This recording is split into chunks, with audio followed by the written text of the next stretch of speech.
ये हमारा क्वेश्चन है आज। क्वेश्चन को हम धीरे धीरे करके इसको सॉल्व करेंगे, इसका आंसर ढूंढेंगे और जैसा प्रभु मुझे सिखाएगा मैं आपको सिखाने की पूरी कोशिश करूंगी कि आप समझ सको। परमेश्वर की आवाज को आप कैसे सुन सकते हो, हम इसको समझने के लिए सबसे पहले निर्गमन 3 से 5 वचन हम पढ़ेंगे। तब मूसा ने कहा, मैं उधर जाकर इस बड़े आश्चर्य को देखूंगा कि वह झाड़ी क्यों नहीं जल जाती। तब यहोवा ने देखा कि मूसा देखने को मुड़ा चला आता है। तब परमेश्वर ने झाड़ी के बीच से उसको पुकारा, हे मूसा, हे मूसा। मूसा से कहा, क्या आज्ञा? मूसा ने कहा, क्या आज्ञा? उसने कहा, इधर पास मत आ और अपने पांव से जूतियों को उतार दे। वैसे तो हमारा विषय यहां तक ही है, मगर समझने के लिए पढ़ूंगी, क्योंकि जिस स्थान पर तू खड़ा है वह पवित्र भूमि, जो पवित्र स्थान था। जब मूसा उसकी तरफ बढ़ रहा था, परमेश्वर का प्रकाश था, तो वो जो झाड़ी के बीच में से लाइटें जग रही थी जैसे आग जलती है, तो मूसा देख रहा था कि ये झाड़ी में इतनी ज्यादा आग है मगर जल क्यों नहीं रही है, ये खत्म क्यों नहीं हो रही है। जब वो आगे को बढ़ा तो परमेश्वर ने कहा, ये पवित्र स्थान है और अपनी जूतियों को रिमूव योर शूज, मतलब अपने जूतों को रिमूव करो पैरों से, अपनी जूतियों को उतार दो। जूतियों को उतार दो, इसका मतलब क्या है? क्या जब आप आते हो चर्च में, अभी आपने एंटर किया है, आपने जुतियां पहनी हुई हैं कि उतार दी? ये तो जिस्मानी हमारे जिस्म के लिए जुतियां हैं, मगर इसका मतलब क्या है? जब हमने अपने परमेश्वर की आवाज को सुनना है, समझना है, उसके मुताबिक चलना है, बचना है, छुड़ाए जाना है, अपनी कमियां घटियां जो है उसको रिमूव करके आना। क्या आप रिमूव करके आए? अब आप कहोगे कि हम तो जुतियां उतार के ही आए हैं, कौन सी साथ लेके आए? ठीक है, अच्छी बात, आप जूते बाहर उतार के आए हो, मगर ये जुतियां उतार के आओ का मतलब अपनी कमियां घटियां जो है वो हमने अपने परमेश्वर के पवित्र स्थान पर और उसकी हजूरी में अपनी कमियां घटियां जो हैं, हमारे बुरे बुरे काम, वो लेके नहीं जाना है, छोड़ देने हैं। प्रभु आज के बाद ये कमियां, ये घटियां मैं अंदर नहीं आने दूंगा, अपने छोड़ के आना अपने प्रभु के सामने। हम उन अपने अंदर हमारे जीवन में हमने कुछ बातों को चेक करना है, क्या ये बातें मेरे अंदर तो नहीं है? क्या मैंने जुतियां उतार दी हैं कि अभी भी पहनी हुई है? हम समझेंगे, पढ़ेंगे। सबसे पहली बात इसमें मैं आपको 4 बातें जो है, पहले जो हमारा टॉपिक है कि हम अपने परमेश्वर की आवाज को कैसे सुन सकते हैं, इस पे इसके 2 पॉइंट्स हैं, 2 पॉइंट्स हम बात करेंगे। अभी हम पहले पॉइंट के आगे 4 पॉइंट है, बातें हैं जिनको हम समझेंगे। ये पहला हमारा पॉइंट है कि जुतियों को उतार कर आगे आओ, मतलब अपनी कमी घटियों को दूर करना है, जिसको हम पढ़ेंगे कुलसियों और इसका 3 का 5 वचन पढ़ो, फिर निकालना है तो जिसने। इसलिए अपने मन के अंगों को मार डालो जो पृथ्वी पर है, अर्थात मिथ्याचार, अशुद्धता, दुष्ट कामना, बुरी लालसा और लोभ को जो मूर्ति पूजा के बराबर है। इन्हीं के कारण परमेश्वर का प्रकोप आज्ञा अनाज्ञा ना हो मानव वाल पर पड़ता है। और तुम भी जब इन बुराइयों में जीवन बिताते थे तो इन्हीं के अनुसार चलते थे, पर अब तुम भी इन सब को अर्थात क्रोध, रोष, बैर, भाव, निंदा और मुंह से गालियां बकना, ये सब बातें छोड़ दो। Hallelujah, hallelujah. कुलसियों 3 का 5 वचन, आज चेक करो क्या मेरे अंदर तो ये चीजें नहीं है। फर्स्ट व्यभिचार, व्यभिचार समझते ही हो आप ज्यादा इसको डीपली समझाने की जरूरत नहीं है। व्यभिचार जैसे हम बोल देते हैं कैरेक्टरलेस पर्सन, गलत काम करने वाले इंसान, गलत गलत काम, व्यभिचार जो हम अपने कैरेक्टर से करते हैं, हम खुद करते हैं व्यभिचार। अशुद्धता, जो हमारे प्रभु की नजर में शुद्ध नहीं है, अशुद्ध कार्य जो हम करते हैं वो। दुष्कामना, ऐसी कामना अपने अंदर रखनी, ऐसी कामना जो दोष है, बुरी है, बुरी कामना, बुरी लालसा, ऐसी चीजों का लोभ करना, लालसा रखनी जो हमारे परमेश्वर के खिलाफ है।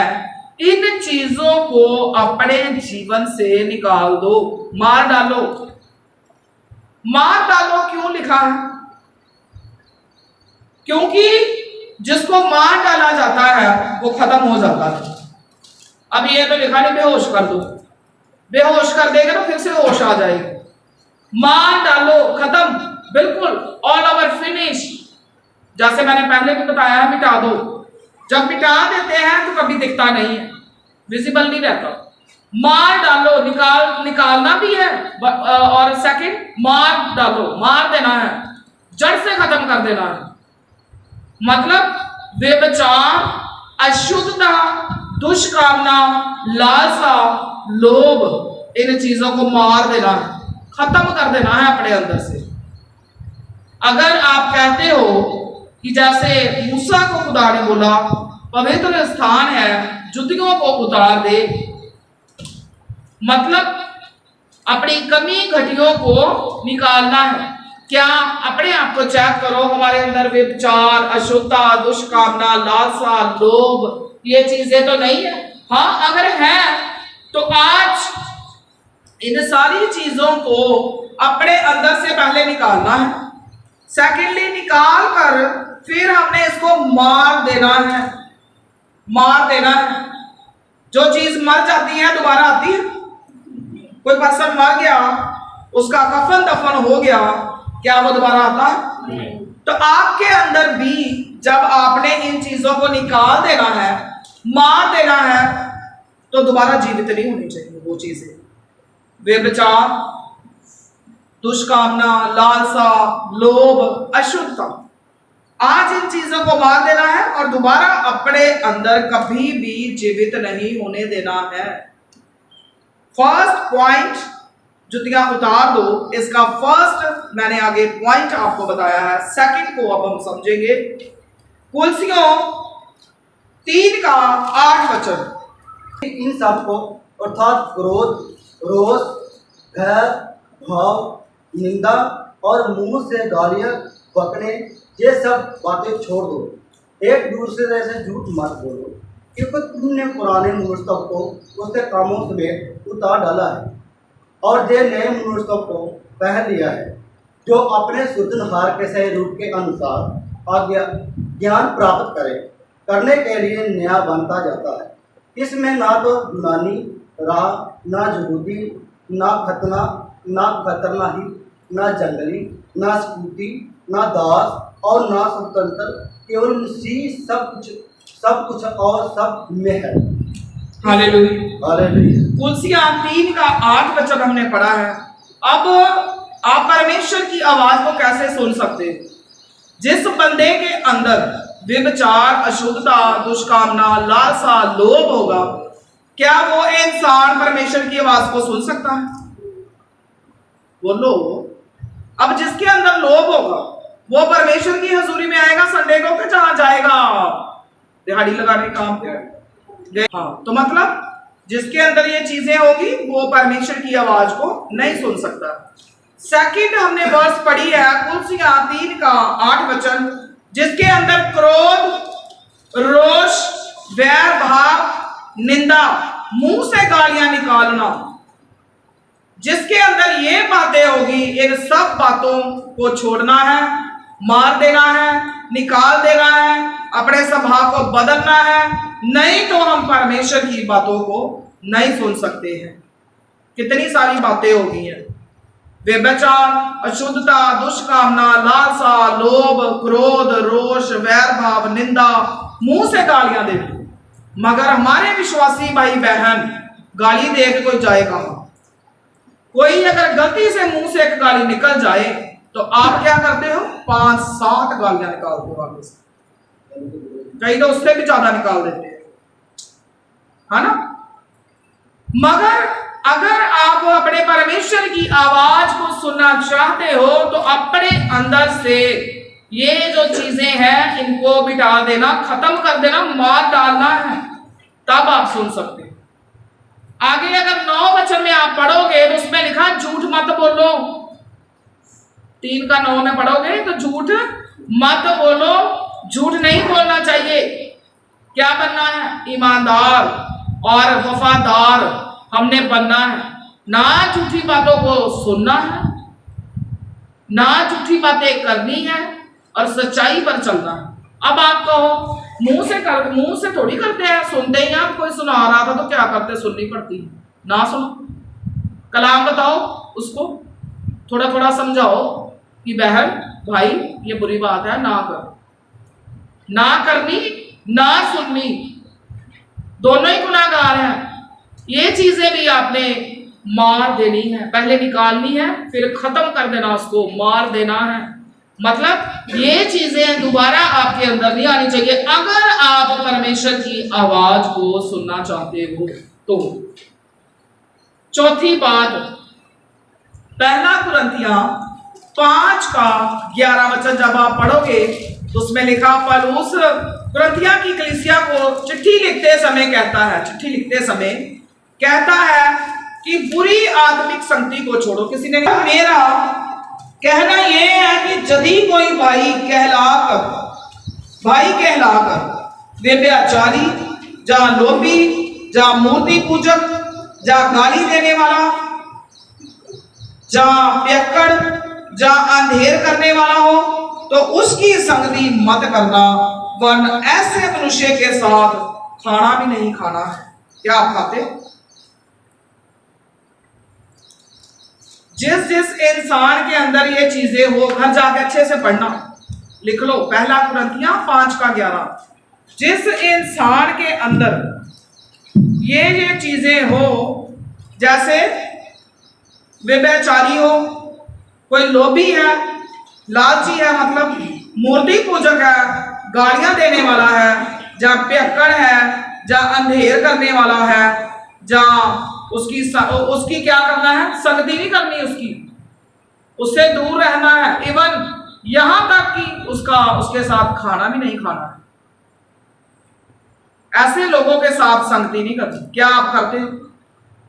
आज अपने आप की जांच करनी है। बस आज का जो विषय है, अपने आप को परखो, जांचो, और आज तक अगर जुतियां पहनी हुई हैं तो आज उतार के जाना है।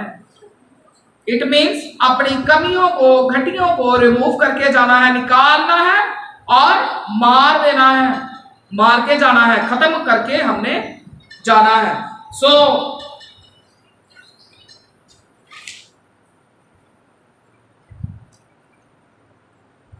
जो प्रभु में बपतिस्मा लेकर अभी भी पाप में है, अभी भी ऐसे लोगों की संगति को भी हमने छोड़ना है। आज मैं किसी का नाम नहीं ले रही हूं, ना किसी को मेरा दुख पहुंचाने का ऐसा कोई मन है, मगर आज हजारों ही सेवक ऐसे उठ गए हैं दुनिया में जिन्होंने अभी तक अपना आप तो बदला नहीं है, मगर हम दुनिया बदलने को चल पड़े। अपना आप नहीं बदला मगर दुनिया बदलने को चल पड़े हैं। पता नहीं लोगों को क्यों नहीं समझ आती। मैं कहती हूं कि किसी के ऊपर ना विश्वास करो, बस वचन पढ़ो, जो इसमें लिखा है वो करो। अब अगर पुराने नियम की बात करो ना, विश्वासी भी बड़े चालाक है। अगर कर लो पुराने नियम की बात, खून का बदला खून, आंख के बदले आंख, टांग तोड़ी टांग ही तोड़नी है। खून किया तो खून करना है, खून का बदला खून। तो फिर आप बड़े चालाक हो जब ऐसे ऐसे काम करते हो। फिर आप पता क्या कहते हो, ना ना अब ये सब नहीं है, यीशु मसीह आगे सिस्टर जी नवा नेम पढ़ो, सारा कुछ बदल गया। जब नए नेम से आपको कुछ पढ़ाते हैं तो फिर आप पुराने नेम को चल पड़ते हो। ना रिबका ने गहने पहने, मैंने भी पहनने, तो खून का बदला खून भी दो। फिर अगर रिबका ने गहने पहने हैं तो नए नेम में आकर तो चेंज हो गया सारा कुछ। तेरा हार श्रृंगार बाहरला नहीं होना चाहिए, बाल गूंथना, ये सारा कुछ करना ये नहीं होना चाहिए। विश्वासियों का, सेवकों का भी हिसाब किताब पता क्या है, जो जो बातें उनके अपने हिसाब से है ना, जो जो बातें उनको सूट करती हैं वो पुराने नेम से ले लेते हैं, जो जो बातें उनको अच्छी लगती हैं उनके अकॉर्डिंग है वो नवे नेम से ले लेते हैं। टकाई कहीं नहीं है, जो जो हमें अच्छा लगता है उसके हिसाब से हम चल पड़ते हैं। कुछ चीजें हैं जो पुराना नेम है, हिस्ट्री है उसमें, हिस्ट्री। मान लो कल को मैं दुनिया में ना रहूं, कल को जब मैं चली जाऊं तो मेरी भी एक हिस्ट्री है ना। जब तक मेरे बच्चे हैं वो आपको मेरी हिस्ट्री बताएंगे, हमारी मम्मी ऐसे थी, वर्किंग थी पहले, मेरी टेस्टामनी देंगे आपको, हमारी मम्मी ने 22-23 साल काम किया, उसके बाद प्रभु की सेवकाई करी, ऐसी सेवा थी, ये सारा कुछ वो मेरी हिस्ट्री बता सकते हैं। जो पुराना नेम है वो एक हिस्ट्री है, हिस्ट्री की किताब पढ़ी ना, हिस्ट्री का सब्जेक्ट, वो एक हिस्ट्री है, उसमें हम समझने वाली बातें उसको समझो। तो जहां पर आए खून का बदला खून, तो आपने तुर पैना पुराने नवे नेम वालों। जब नवे नेम में बहनों को बोले कि बहनों मेकअप नहीं करना, गहने नहीं पहनने, ये नहीं करना, फिर चल पुराने नेम वालों ना, रिबका ने भी पहने थे। तो एक जगह पर पहले टिको। सो जितने भी लोग चलते चलते प्रभु से पीछे हो जाते हैं, मानने को तैयार नहीं है, बपतिस्मा भी ले लिया सब कुछ, उनसे भी थोड़ी संगति आप कम करो।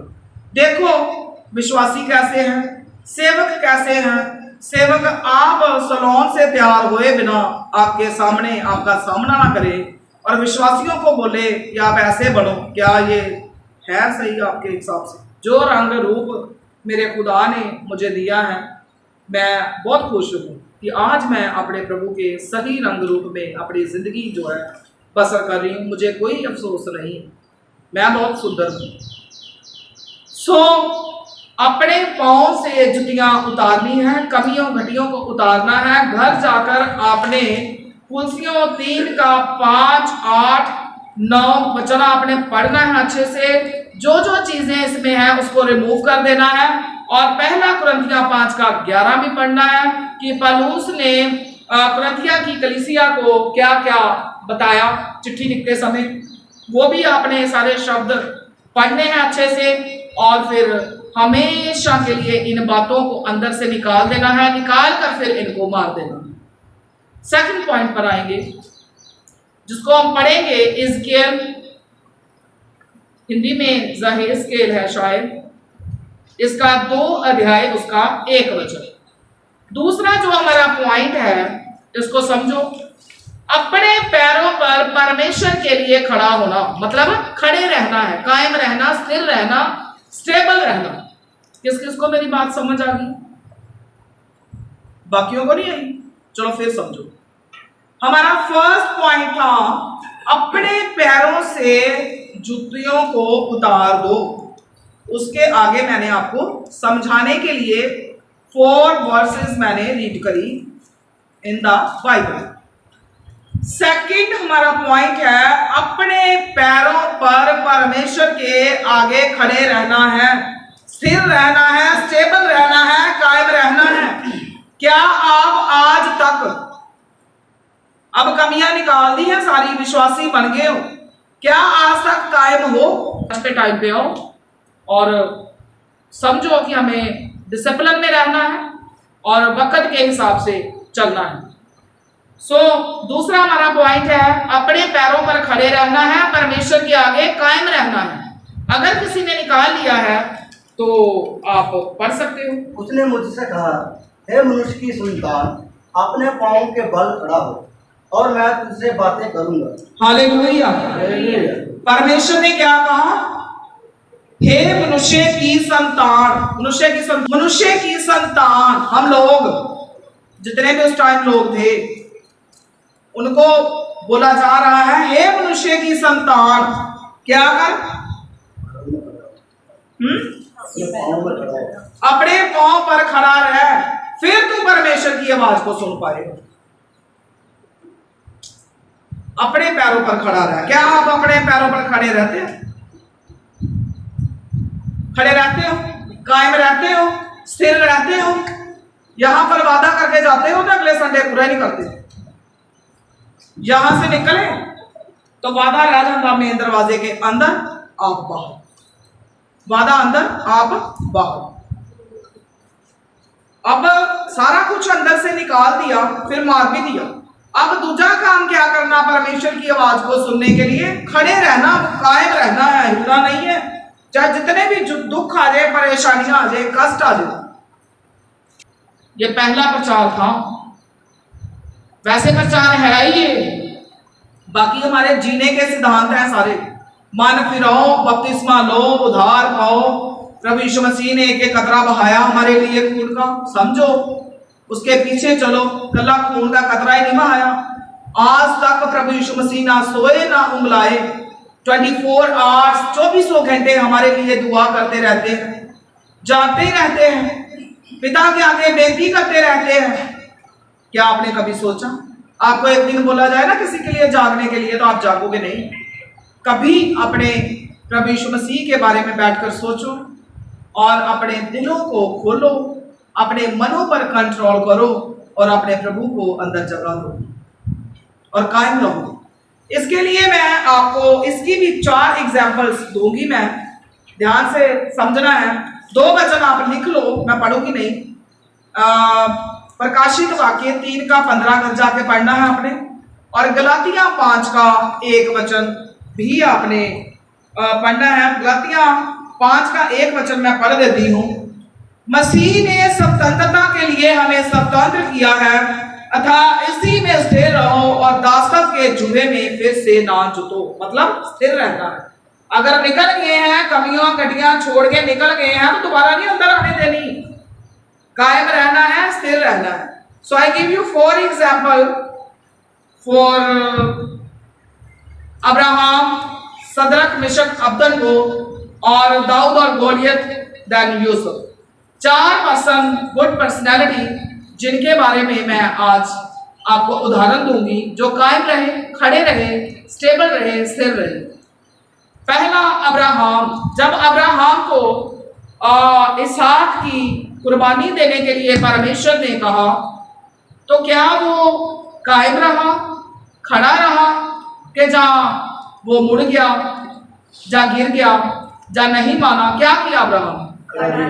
खड़ा रहा ना, कायम रहा।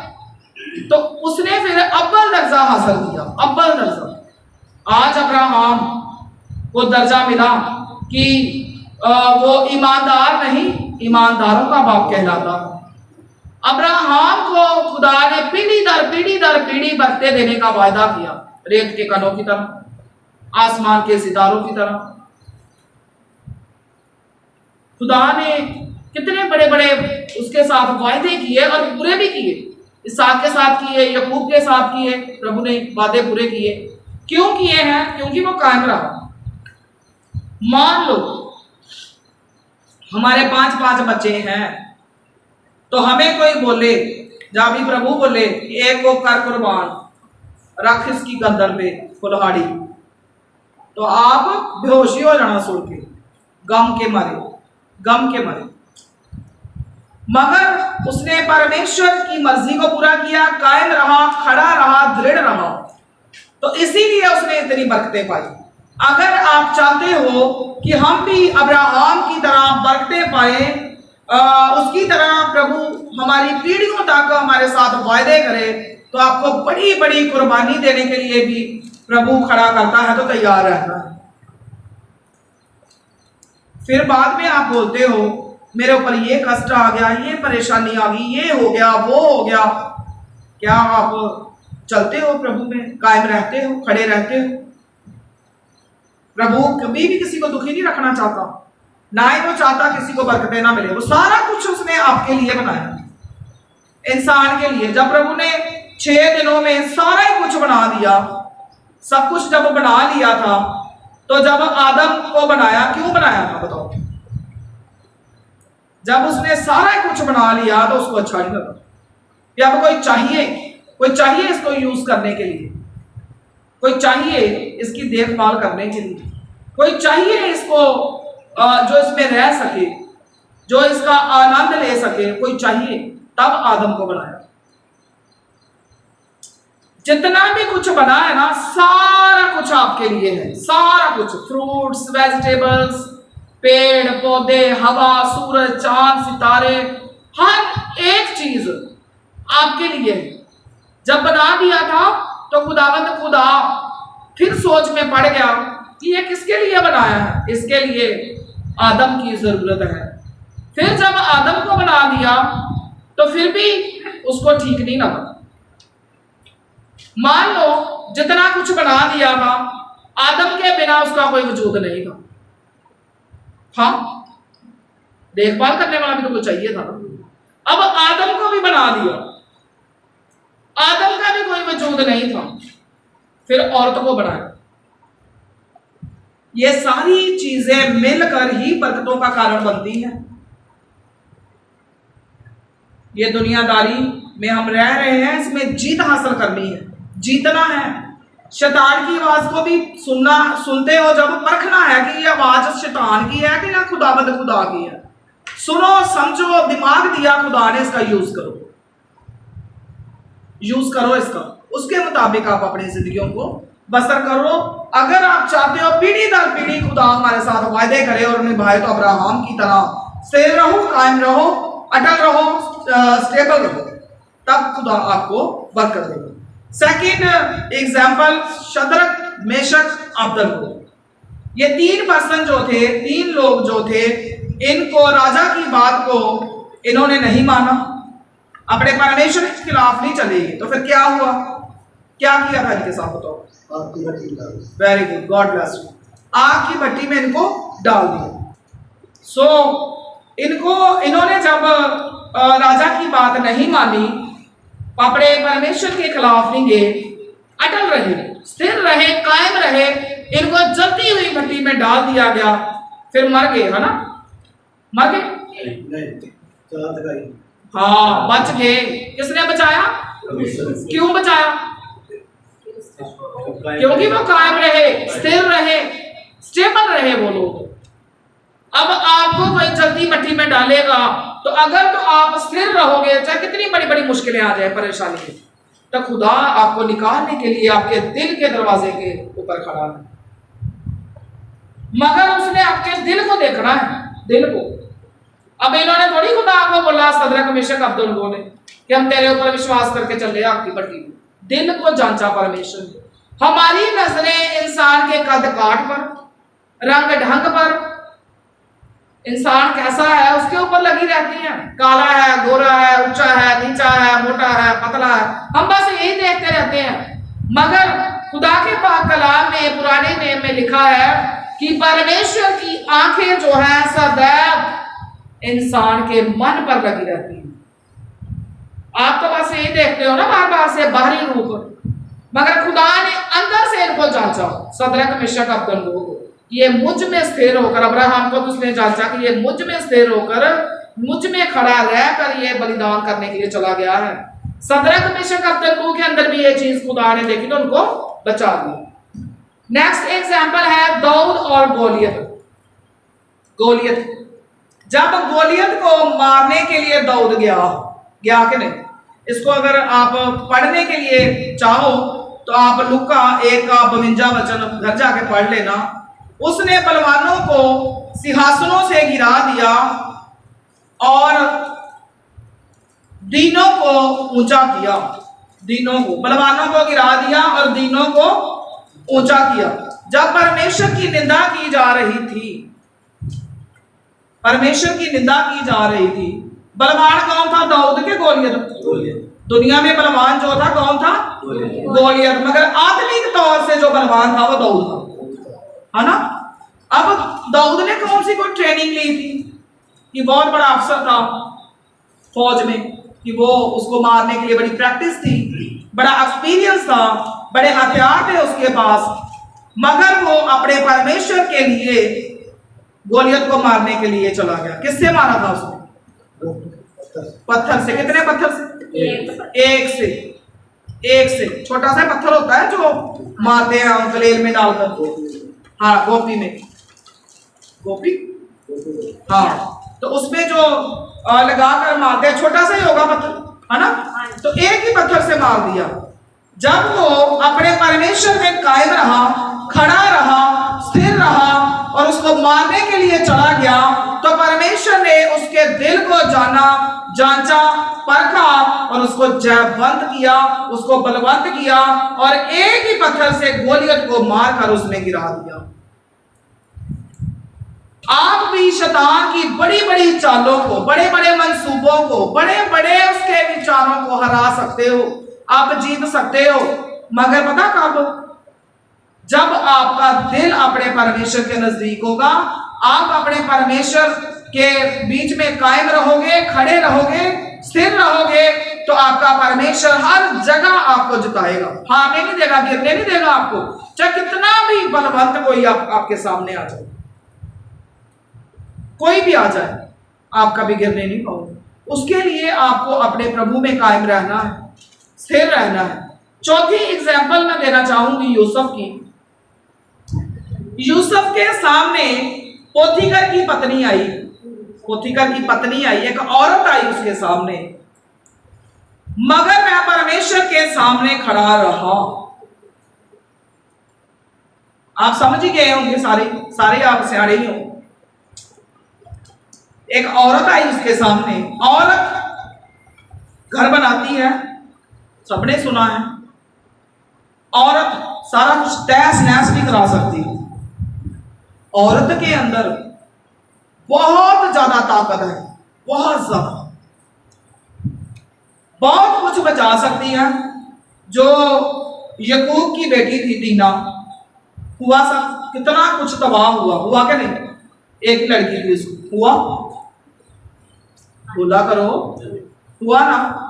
औरत के अंदर बहुत ज्यादा ताकत है, बहुत कुछ बचा सकती है और बहुत कुछ तहस नहस भी कर सकती है।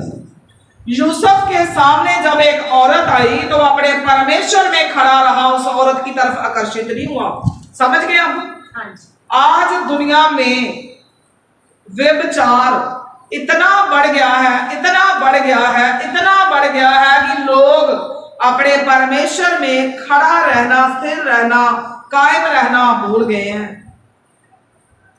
कोई घर बचा है, कोई घर बचा है जहां पर एक दूसरे को शक की निगाह से नहीं देखा जाता। कहते ना, जहां आग जलती है धुआं भी वहीं से उठता है। ठीक है, अगर कोई आपको कुछ कह रहा है, थोड़ा विचार करो क्यों कह रहा है। यूसुफ कायम रहा। आज घरों के घर नाश हो रहे हैं, तबाह हो रहे हैं, उजड़ रहे हैं। क्यों? औरत की वजह से। आदमी का अपने ऊपर कंट्रोल नहीं है, कंट्रोल करना सीखो। हाथ जोड़ के बेनती करती हूं, अपने हमारे प्रभु यीशु मसीह की जो आमद है बहुत नजदीक है। जल्दी, जितनी जल्दी हो सके अपने पैरों से जुतियां उतार दो, कभी घटियों को अपने अंदर से निकाल दो। सेकंड चीज, चाहे आपके आगे कुर्बानी देने का वक्त आए तो कुर्बानी देने के लिए चले जाओ। आपकी भट्टी जैसी मुसीबतें आ जाए तो उसमें भी अपने आप को खड़ा कर लो। अगर आपके आगे बलवान से बलवान कोई आ जाए तब भी अपने आप को कायम रखो। कहो चाहे मैं छोटा ही हूं, मगर अपने प्रभु में मैं बहुत बड़ा हूं, मेरा प्रभु मुझे बचाएगा। यूसुफ की तरह अपने परमेश्वर में खड़े रहो। अगर आपके अंदर ये चीजें हैं, ऐसा स्वभाव है, तो प्लीज अपने अंदर से निकालो और मार दो। यूसुफ खड़ा रहा, उस औरत की तरफ आकर्षित नहीं हुआ, अपने प्रभु में कायम रहा। इसका मतलब हम वो पवित्रताई में रहा। हमने अगर परमेश्वर की आवाज को सुनना है, सुनने वाले बनना है, तो पहले तो अपने आप को पवित्रताई में रखो। यूसुफ की तरह क्या करना है?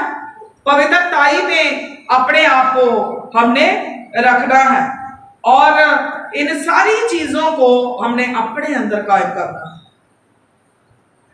पिछले आतवार, पिछले संडे भी मैंने आपको बताया था,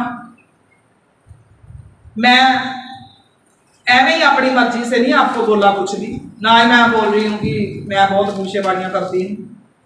प्रभु की आत्मा के द्वारा आपको बोला था कि लिखना है तो लिख लो।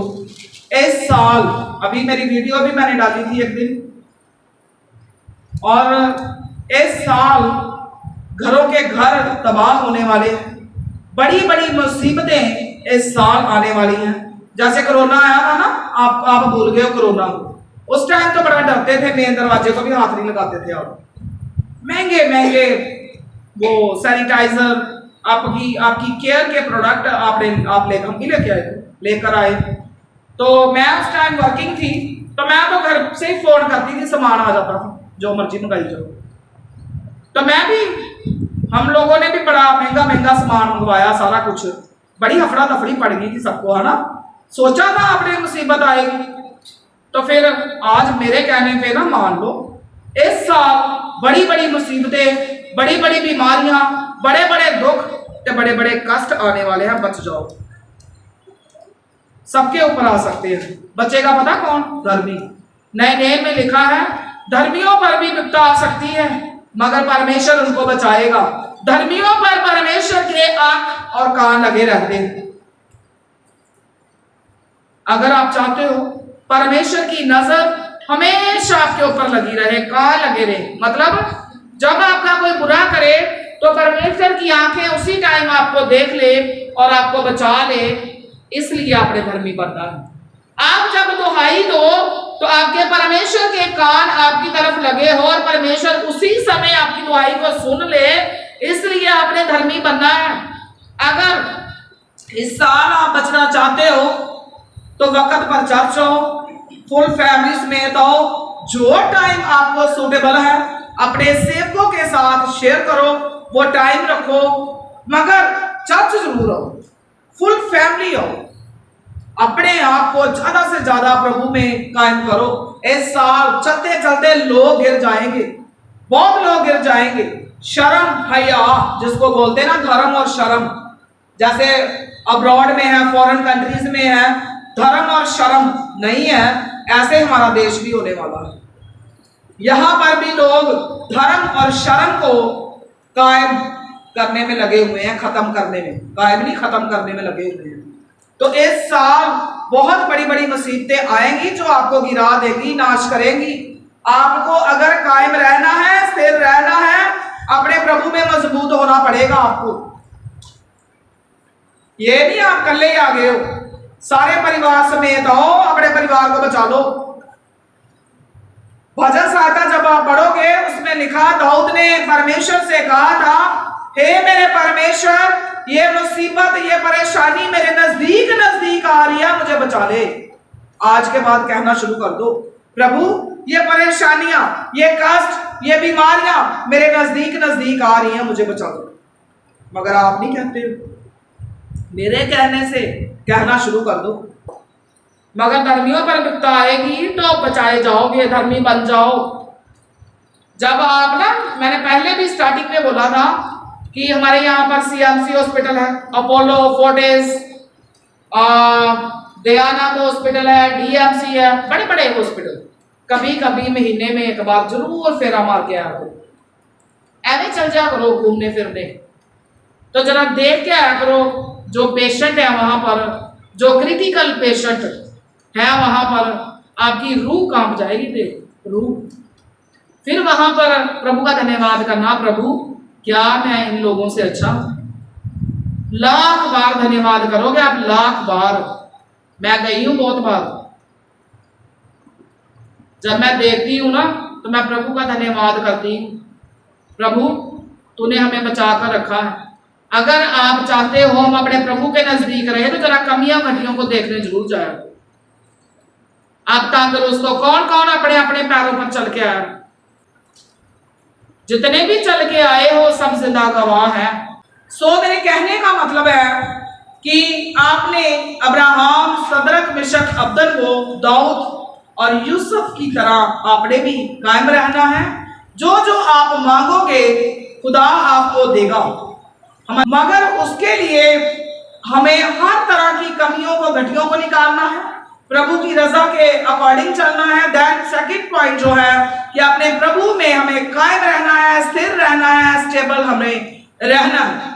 सो हम सब घुटनों पर हो जाएंगे और घुटनों पर होकर आज टूटे हुए मन से आपने दुआ करनी है। आए मेरे खुदावंद खुदा, मेरे अंदर से हर तरह की बुराई निकालो और मार डालो और मैं तुझ में खड़ा रहूं, कायम रहूं। सब ऊंची आवाज में अपने अपने लिए दुआ करेंगे।